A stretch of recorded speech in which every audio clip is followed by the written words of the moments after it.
Kita ni bangsa Melayu, bangsa yang orang kata apa? Beradab, paling berakhlak, paling cantik. Kan? Dan inilah bangsa, ada setengah ulama, setengah pendapat ahli sejarah sebut, bangsa yang ditidurkan. Bani Yahudi hari ini sedang mencari bangsa ni lah. Yang dikatakan kita ditidur. Dan kata Rasulullah SAW akan bangkit di sebelah timur. Satu bangsa yang tidak mungkin dikalahkan.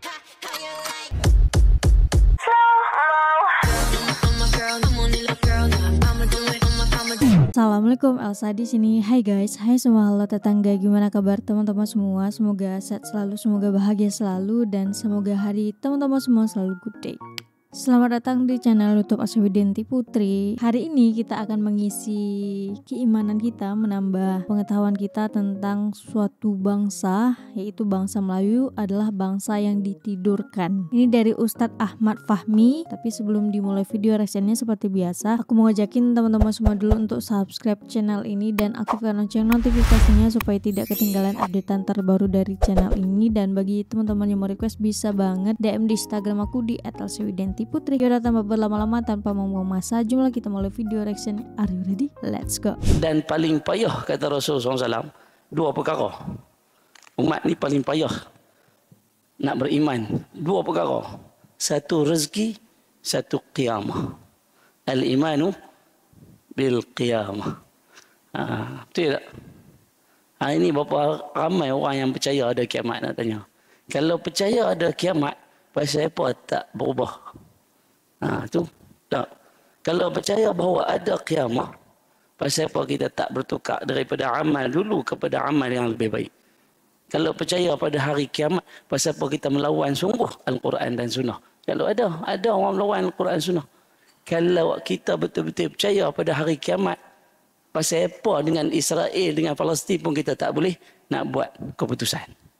Itu orang yang percaya dengan betul ke percaya dengan hari akhirat, hari kiamat.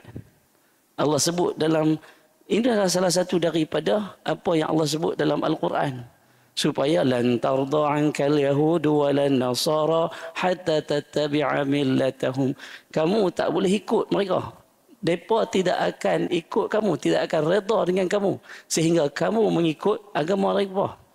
Tapi kalau perangai Yahudi, kita ikut agama mereka, kita tak jadi kawan mereka. Sampai bila tobat lahum tak jadi kawan mereka, kita akan jadi hamba kepada Yahudi. Itu perangai Yahudi. Ya. Sebab tu Allah tak bagi ikut. Tapi ada orang yang dalam TikTok, I stand for Israel. Tu nak kena cerita betul-betul. Apalagi ada yang ingat agamanya I stand for Islam Israel itu lagi, apa? Kan? yang dukung Israel. Wah. Berlambak ni orang Ya Melayu Allah. kita. Dan pada hari ini juga kalau kita tengok dalam tahun lepas, yang mana orang Melayu sendiri menjadi ejen Mossad, boleh dapat RM120,000 duit Malaysia gaji sebulan. Itu yang dikejar, rezeki. Nampak? Susah tak? Susah pasal apa? Dua. Satu rezeki, satu lagi hari kiamat. Nampak? Kita susah nak percaya. Kan? Kita ni bangsa Melayu, bangsa yang orang kata apa? Beradab, paling berakhlak, paling cantik. Kan? Dan inilah bangsa, ada setengah ulama, setengah pendapat ahli sejarah sebut, bangsa yang ditidurkan. Betul tak? Sungguh. Lalu kita tidur manggil kau apa? Sabtu Ahad. Tidur sungguh. Tengah hari pun manggil. Sabtu Ahad, cuti. Tidur. Dalam keadaan Palestin 20 hari dah duk kena bom. Kita tidur tak sama ya. Tak berubah pun. Betul tak? Bangsa yang ditidurkan.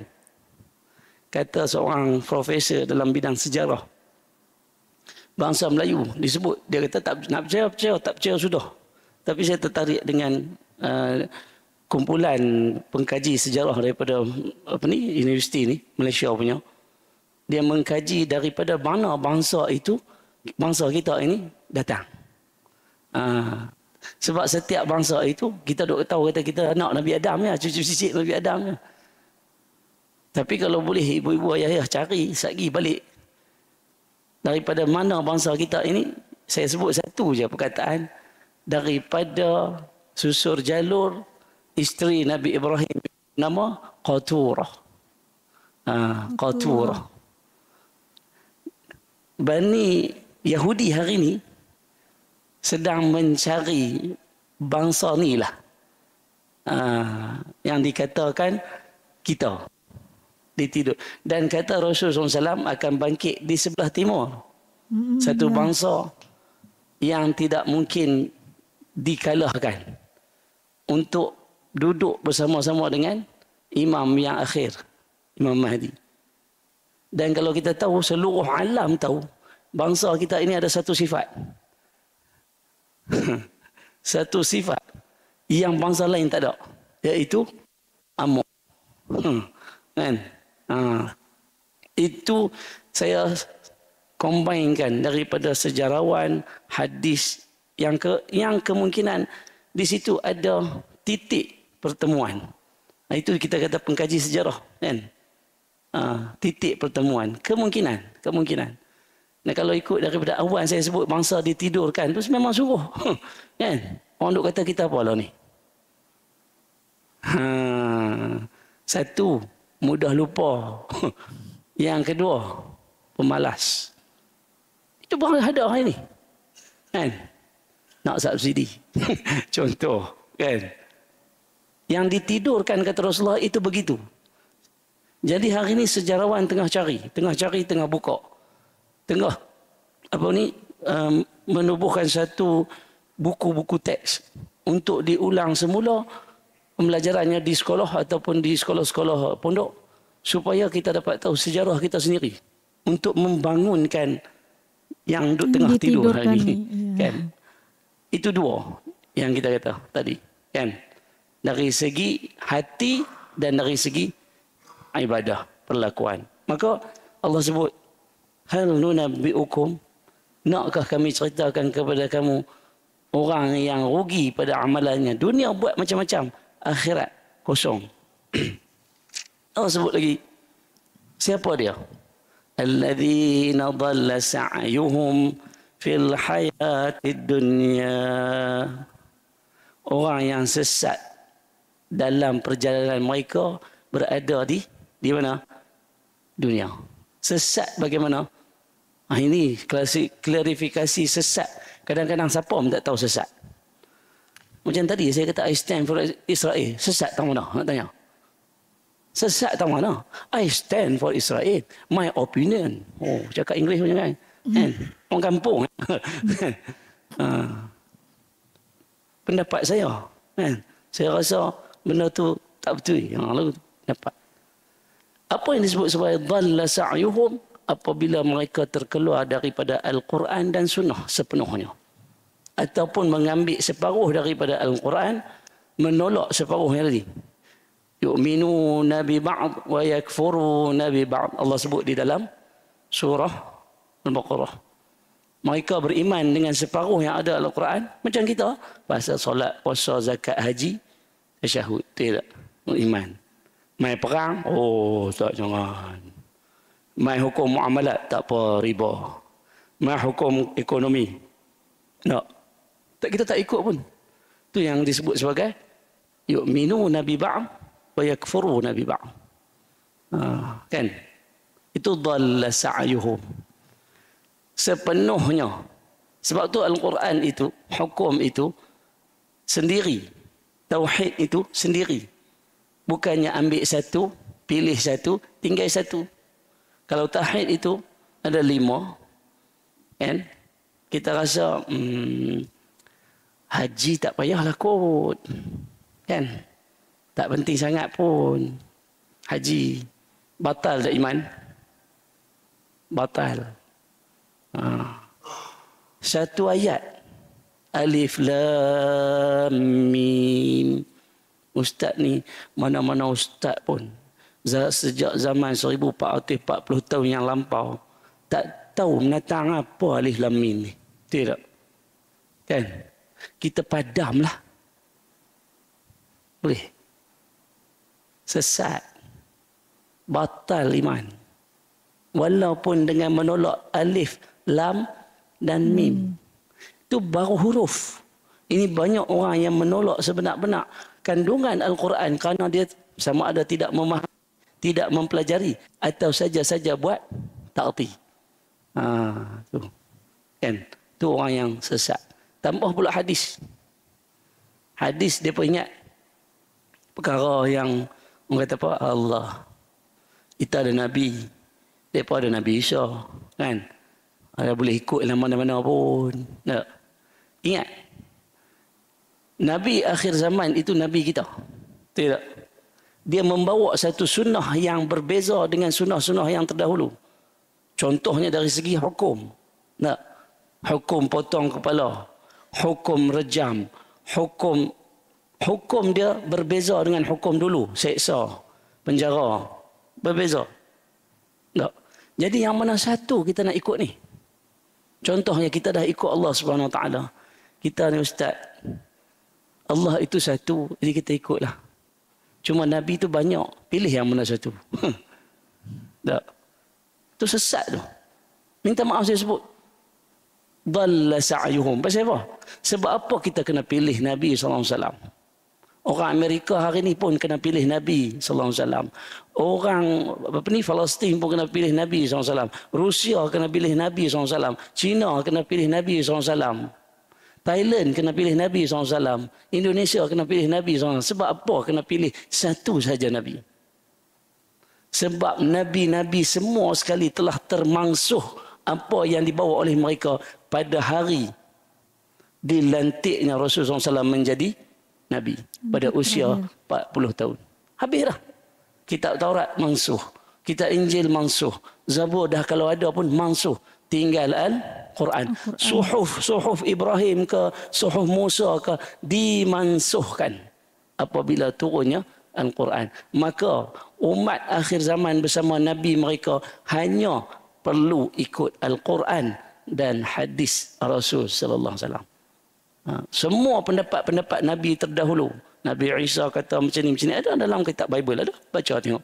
Kata-kata Nabi Isa telah dicampur dengan kata-kata Allah dalam kitab Injil. Campur dah. Habis tu kita tak boleh guna pakai. Tak? Sampai bercampur dah. Suhuf Musa ada apa ni Old Testament ke apa semua. Dah dicampur-campur dah. Kan? Tak boleh pakai. Tak betul dah. Jadi yang betulnya hanyalah Al-Quran dan Sunnah Rasul sallallahu alaihi wasallam. Rasulullah sebut dalam khutbah yang terakhir, in tamassaktum bihima lan tadhillu abada. Tu, dhalla sa'yuhum. Kalau kamu pegang kepada dua perkara ini, maka kamu tidak akan sesat selama-lamanya. Tapi banyak tak orang pegang? Duk halang ya. Betul tak? Ikat kain kuning tak halang. Mai Ramadan buka balik. Berkabut. Tu baca pun tak. Tambah nak kenal, nak faham, nak kenal pasti mana ayat hukum. Langsung tak tahu. Tak. Suruh mengaji. Tak mau. Kan? Hati-hati. Sebab dhalla sa'yuhum ini fi dunia. Kalau dah sesat. Allah sebut apa? Dhalla sa'yuhum fil hayati dunya. Wahum yahsabuna annahum yuhsinuna sun'a. Mereka rasa, mereka duduk kira bahawa mereka itu telah melakukan kebaikan yang banyak sangat di dunia. Untuk bawa ke akhirat. Hari ini berapa ramai orang yang rasa diri dia betul. Tidak. Banyak. Dengan pendapat dia sendiri. Banyak. Kan? Bagi saya Ustaz, saya tak semayang pun tak apa. Tapi Rasulullah sebut dah, siapa yang memberi zakat, maka senang hidup di dunia dan akhirat. Betul tak? Betul ke tak? Tak semayang tak apa. Tapi bagi zakat je. Maknanya dia telah tolak satu daripada rukun Islam. Tak semayang dah. Tak. Hari ini pendapat. Contohnya hari ini, yang paling penting sekali, saya masuk dalam media masa hari ini yang terbaru, kita kata. Dan dari segi pendapat sendiri, no? Yang rasa mereka rasa betul. Macam mana kita nak rasa betul? Hari ini disebut sebagai Abu Qasim bin Abdullah telah wujud di Pakistan. Yang dikuatiri bahawa dia adalah Imam Mahdi. Siapa percaya? Soalan. Kami tak percaya. Kami percaya. Yang mana satu nak ikut? Bagaimana nak ikut? Bagaimana nak mengetahui betul ataupun tidak? Kita nak buat macam mana? Siapa percaya? Angkat tangan. Angkat. Siapa tak percaya? Angkat tangan. Kira. Yang tak percaya 20 orang. Yang percaya 21. Nak ikut yang mana? Macam tu kah? Nampak? Jadi kita nak buat macam mana? 1/2 daripada Pakistan telah mengiktiraf Abu Qasim bin Abdullah adalah Imam Al-Mahdi. Hari ini. So, takkan kita tunggu lagi? Nampak? Buat macam mana? Saya tanya nak buat macam mana? Betul ke ataupun tak betul? Di mana guideline kita? Nak kata dia betul ataupun dia tak betul? Hadis. Ada hadis bagi tahu nama apa yang sebenarnya. Abu Qasim adalah nama Rasulullah SAW. Bin Abdullah. Bin, kata Rasulullah, namanya seperti namaku. Muhammad bin Abdullah. Contoh. Tapi orang panggil Muhammad itu SAW. Abu Qasim. Betul tak? Jadi, saya dah bagi satu pendapat. Hari ini saya tanya pasal kita akan terdedah dengan perkara itu. Saya tak ingat dalam tempoh 2 bulan lagi je. Separuh daripada 2 minggu lepas, selepas diserang Palestin, Abu Qasim ni timbul. 2 minggu separuh daripada Pakistan mengiktiraf dia sebagai Imam Mahdi. Saya bagi 2 bulan je. Malaysia akan sama-sama mengiktiraf Imam Mahdi. Ataupun menolak sepenuh-penuhnya. Ini kita nak duduk tahu mana? Saya tanya, macam mana kita nak jadi guideline? Adakah ni? Wahum yahsabuna annahum yuhsinuna sun'a. Mereka rasa mereka buat sesuatu yang paling baik. Bagaimana nak rasa yang kita buat sesuatu yang paling baik? Macam mana? Quran pun kita baca sekali-sekala. Tidak. Faham pun tunggu Ustaz mai lah. Nak bagi tafsir sikit-sikit. Tidak. Nak faham sendiri pun jenuh. Jadi macam mana kita nak ikut? Nak sebut kata Abu Qasim tu betul ke tak?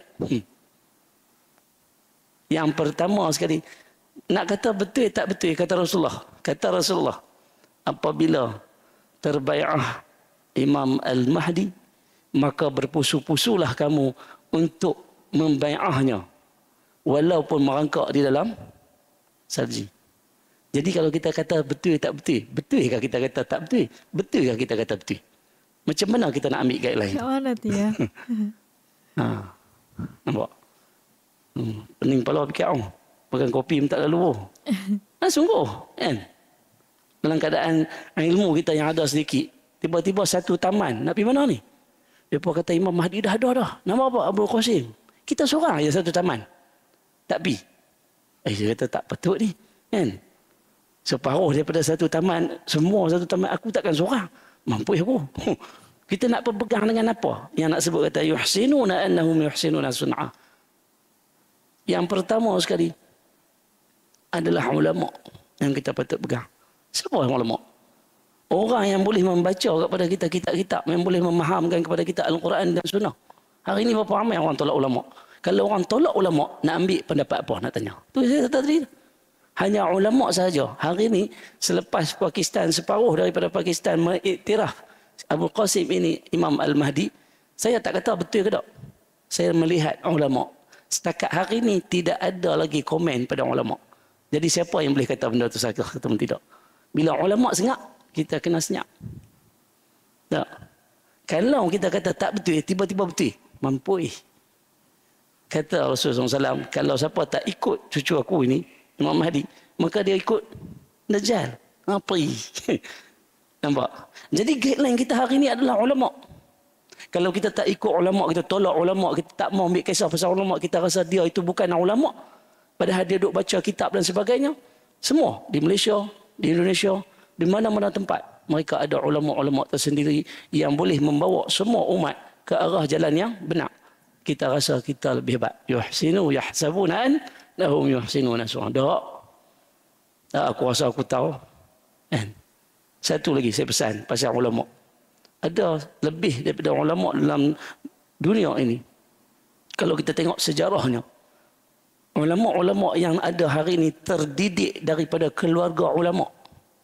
Yang semayang mereka daripada awal kecil sampai besar. Sampai semayang dijaga, puasa dijaga, zakatnya diajar, hajinya diajar daripada kecil.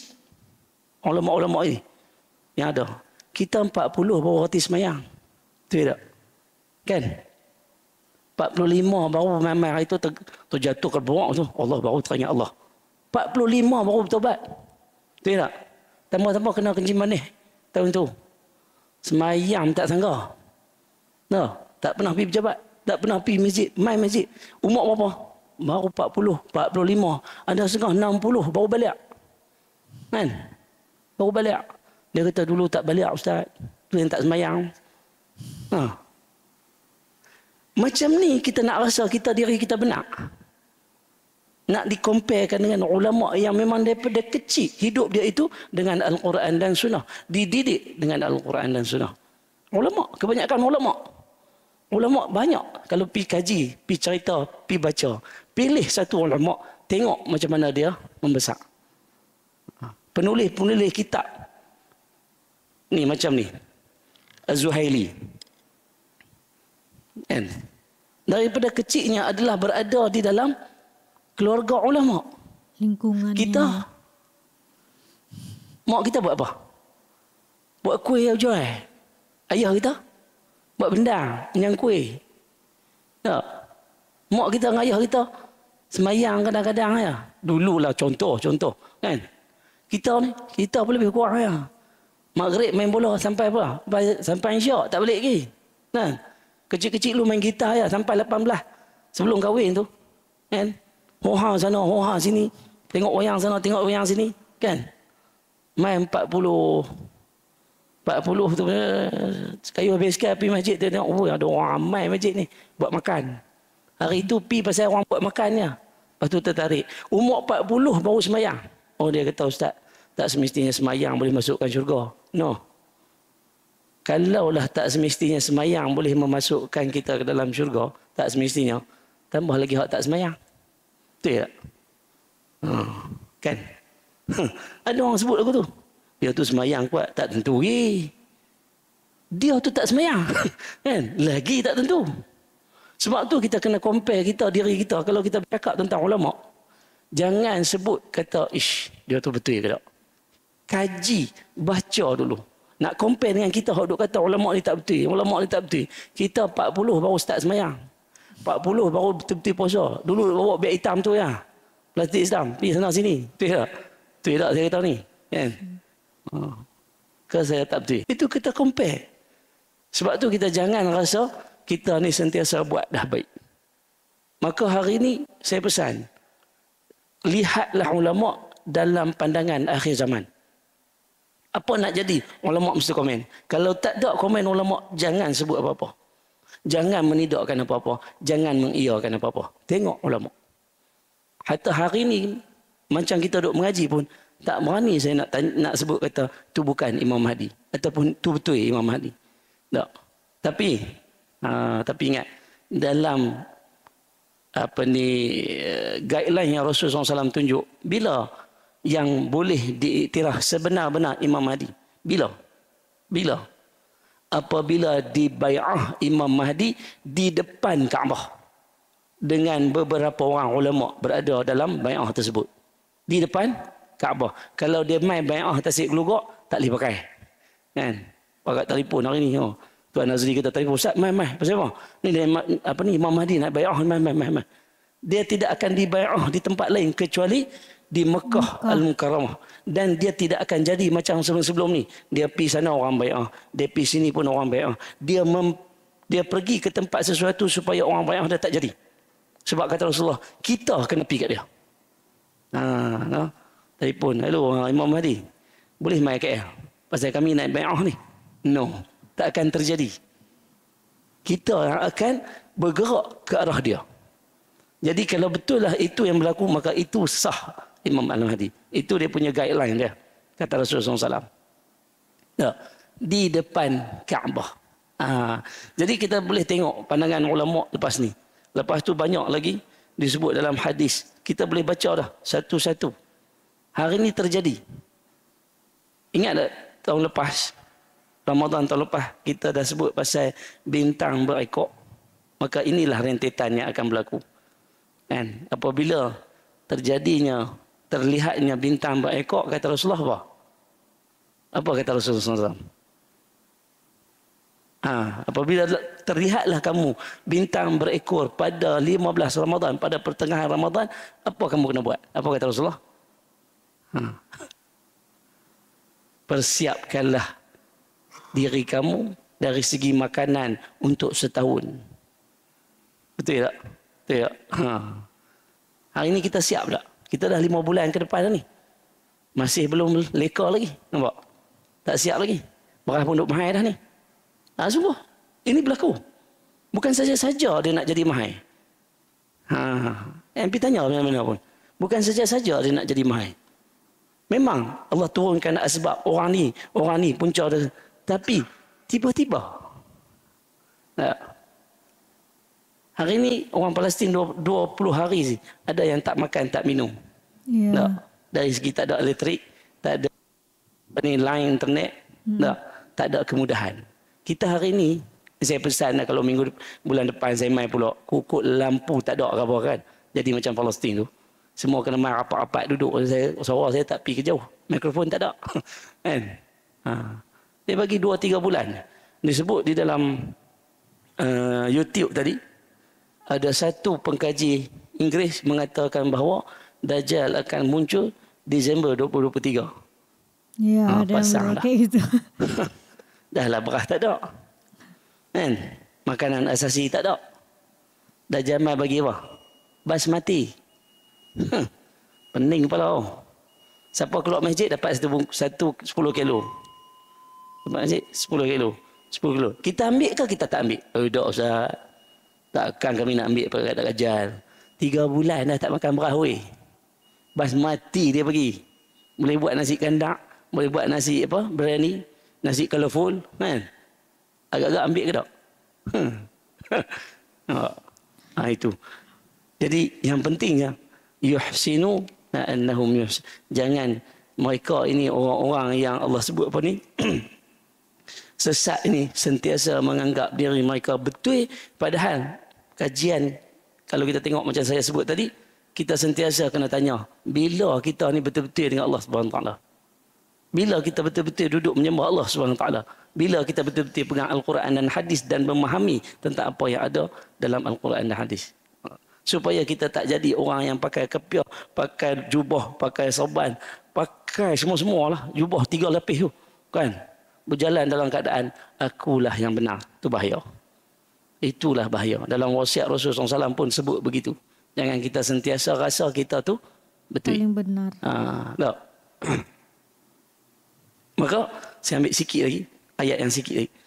Ulaika alladhina kafaru bi ayati rabbihim. Jenis orang macam ni yang rasa mereka itu benar. Allah kata apa? Mereka lah orang-orang kafaru bi ayati rabbihim, yang mana kufur mereka, tak percaya.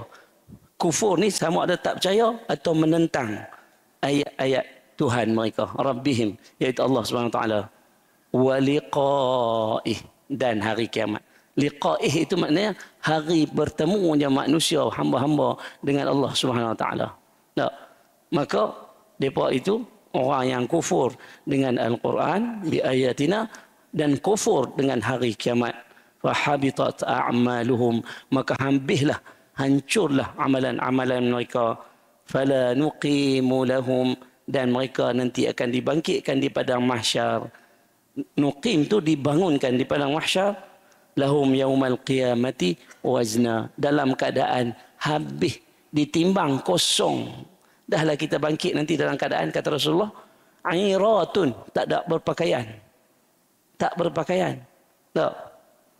Dibangkit dahlah tak berpakaian, amalan pun habis. Masya Allah, barakallah. Ini adalah tafsiran dari surat Al-Kahfi ya guys. Alhamdulillah kita banyak mendapatkan ilmu pada majelis ilmu kali ini, pada ceramah dari Ustadz Ahmad Fahmi kali ini. Semoga apa yang disampaikan sama Ustadz Ahmad Fahmi ini bisa kita cerna dengan baik, bisa kita jadikan pelajaran untuk kita pribadi terutama soal Al-Quran. Tadi juga Ustadznya berbicara soal Palestina, Israel gitu, dan aku juga masih heran sih kenapa sih orang-orang yang beragama Islam masih ada yang mendukung Israel, guys. Aku yakin Islam akan menang, aku yakin bangsa Melayu juga akan bangkit. Untuk video kali ini cukup sekian, semoga bisa memberikan manfaat untuk teman-teman semua.